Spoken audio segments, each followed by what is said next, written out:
या दाम्पत्याची एक फार गुणी अशी मुलगी आहे बकुळ.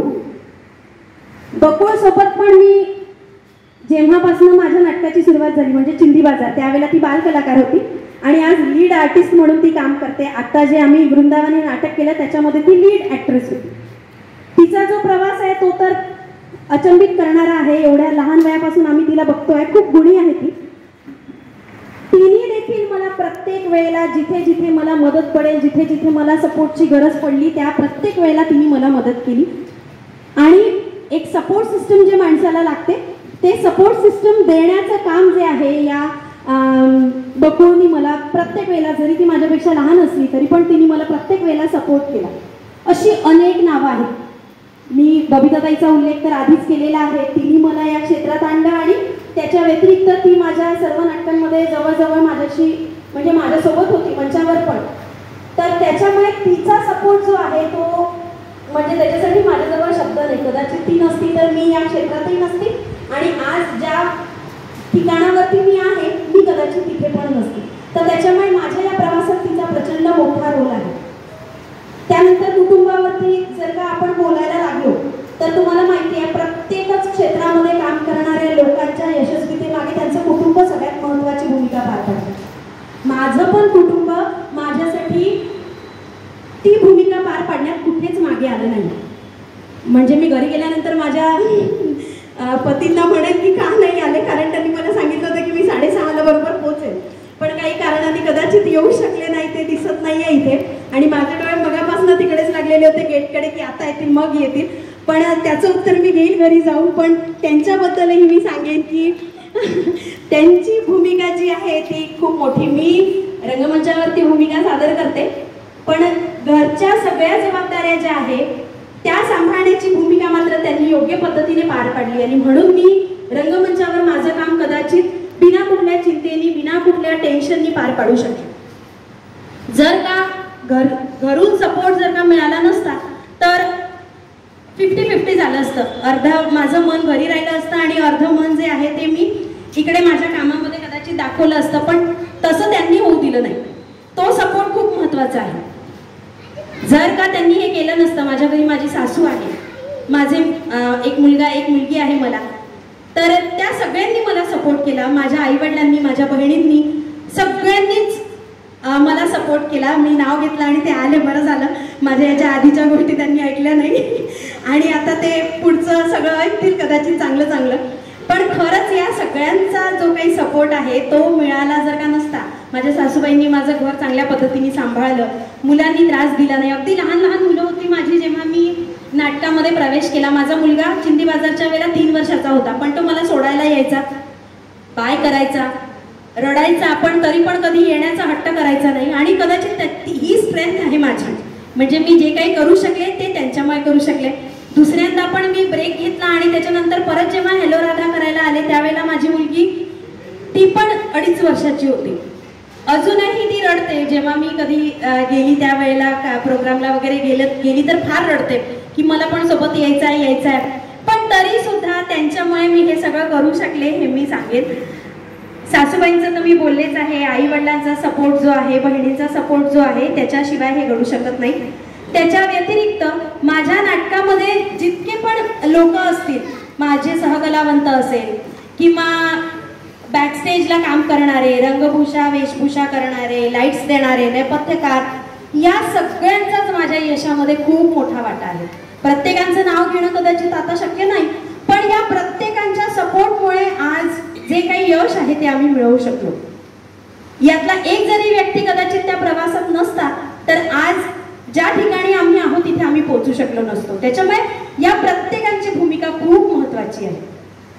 आणि यांच्या सपोर्ट शिवाय यांनी जो कॉन्फिडन्स सदैव दिला, त्यांचे चेहरे जे आम्हाला दाखवत होते की नाही आम्हाला तुमच्यावरती विश्वास आहे, तुम्ही करा, त्याच्यामुळे आम्ही सगळं करू शकलो. तर चिंधी बाजार, हॅलो राधा मी रेहाना, त्याच्यानंतर रूपक, वृंदावन, लाडू, असे अनेक नाटकं मी रंगमंचावरून सादर केले आणि यातल्या अनेक नाटकांनी राज्यात पण ओळख निर्माण करून दिली. राज्यातून पण प्रथम आलेले नाटकं यामध्ये आहे, जसं चिंधी बाजार आहे, वृंदावन आहे, हेलो राधा मी रेहाना आहे. तर ही नाटकं राज्यातून पण प्रथम आली. त्या नाटकांमध्ये पण मला पारितोषिकं मिळाली आणि या पारितोषिकांमुळे पण एक आत्मविश्वास आपल्याला येतो की आपल्याला राज्यातून जेव्हा पारितोषिक मिळत आहे. चिंधी बाजार मराठीमध्ये पण मला रौप्य पदक मिळालं. लगेच दुसऱ्या वर्षी चिंधी बाजार हिंदी झालं, राज्यनाट्य स्पर्धा अंतिममध्ये, तिथे पण मला रौप्य पदक मिळालं. आणि त्याच्यामुळे कुठेतरी तो जो कॉन्फिडन्स आहे तो वाढत गेला. आपल्याला हे जमू शकते, आपण हे करू शकतो. आणि खरं तर वर्षभर नाटकाची तालीम चालत नाही. 4 ते 5 महिने आम्ही नाटकाची तालीम करतो, त्याच्यानंतर वर्षभर या सगळ्या गोष्टींशी काही संबंध नसतो.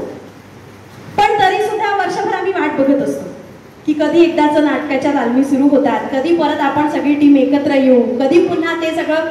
कारण इथे बसलेल्या प्रत्येकाला कुटुंब आहे, तिथल्या जबाबदाऱ्या आहे, पण कुठेतरी आपल्याला आपल्यासाठी पण वेळ पाहिजे असतो. तो विरंगुळा जो आहे तो या नाटकाच्या माध्यमातून मिळतो. आणि कदाचित म्हणूनच आपली ओळख जी आहे ती लोकांना करून देण्यासाठी, स्वतःचं नाव करण्यासाठी आणि सगळ्यात महत्त्वाचं म्हणजे मानसिक समाधानासाठी नाटक खूप महत्त्वाचं आहे, किमान माझ्यासाठी तरी. कारण यातून सगळ्या गोष्टी ज्या आहेत त्या मिळत आहेत. आणि म्हणूनच आम्ही दरवर्षी, म्हणजे नाटक संपलं, ती प्रक्रिया संपली, अंतिम वगैरे झालं की मग आम्ही थोडे दिवस गॅप घेतो आणि मग परत फोन सुरू होतात. मग आम्ही म्हणते हा तेच तर म्हटलं, अजून फोन नाही आला, यावर्षीचं नाटक नाही ठरलं का. आणि माहिती आहे की आपण त्यात तर राहणारच आहोत. तो विश्वास जो आहे मी आधीच बोलले की सरांनी आम्हाला दिलेला आहे की माझ्या प्रत्येक नाटकात तुम्ही असणारच, जेव्हा नसेल तेव्हा मग पाहू.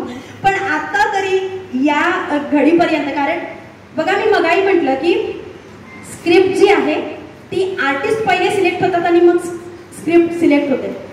या वर्षी आम्ही दुसऱ्यांदा हिंदीमध्ये वृंदावन हे नाटक सादर केलं. वृंदावनमध्ये मला बीना नावाचं एक पात्र होतं.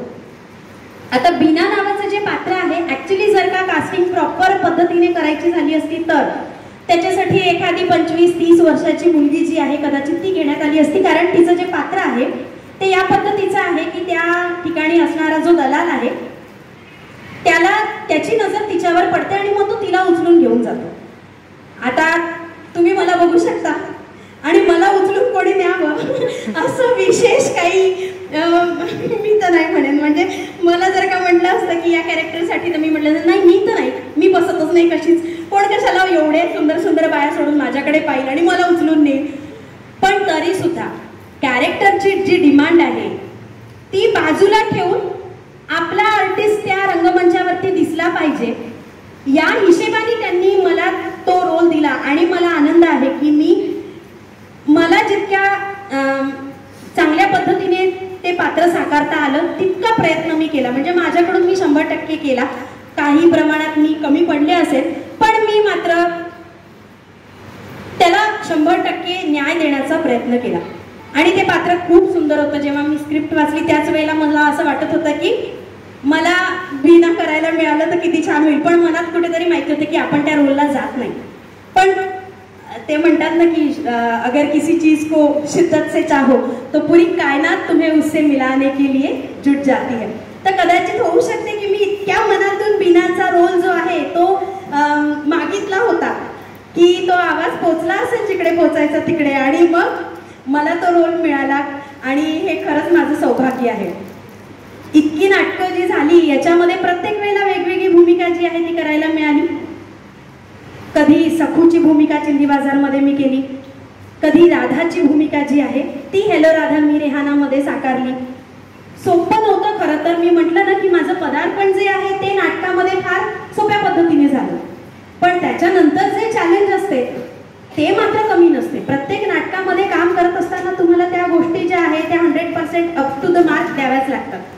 आणि जर का तुम्ही देणार नाही तर एका माणसापायी नाटक मागे येऊ शकतं. आणि स्पर्धेची नाटकं जेव्हा आपण करतो आहे तर त्यावेळेला त्याच्यामध्ये गुणदान होते. तुमच्या छोट्या छोट्या चुका ज्या आहेत त्या लक्षात घेतल्या जातात आणि त्याच्यामुळे त्याचा परिणाम जो आहे तो तुमच्या नाटकावरती होतो. म्हणून साकार करताना ते सोपं नव्हतं. रोल भलेही संस्थेने मिळाले पण ते साकार करणं सहज नव्हतं. आणि त्याच्या मागे लागणारी जी मेहनत आहे ती मात्र 100% करावी लागली, जी मी केली, माझ्या पद्धतीने मी केली. मी व्यवसायाने शिक्षिका आहे. माझी नोकरी वरोऱ्याला आहे आणि मी नाटक जेव्हा करते किंवा त्याची तालीम जेव्हा करते तेव्हा घर, शाळा आणि तिथून लगेच नाटकाची तालीम, जी की 10:30, 11, कधी 12ही वाजेपर्यंत चालते. तर म्हणून म्हटलं की हे करणं म्हणजे तारेवरची कसरत आहे, पण मनातून ते करण्याची इच्छा आहे म्हणून हे सहज सहज सोपं होत चाललंय. मला वाटते 2012 पासून मी या क्षेत्रात आहे आणि आज 2024 सुरू आहे.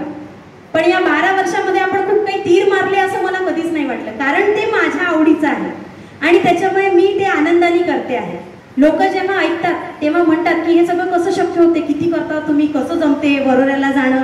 त्याच्या आधी मी घोडपेटला होती तेव्हा पण अपडाऊन म्हटलं आणि एक पर्टिक्युलर वेळ आहे तुमच्या शाळेचा, तो वेळ सांभाळून, घर सांभाळून आणि आपला जो काही आवड आहे, आपलं जे काही छंद आहे ते जोपासणं खरं तर कठीण असते. पण जेव्हा आपल्या मनात त्या गोष्टीबद्दल आवड आहे त्यावेळेला मात्र तुम्हाला ते सहज सहज शक्य होऊ शकते. तर ते सहज शक्य होत गेलं.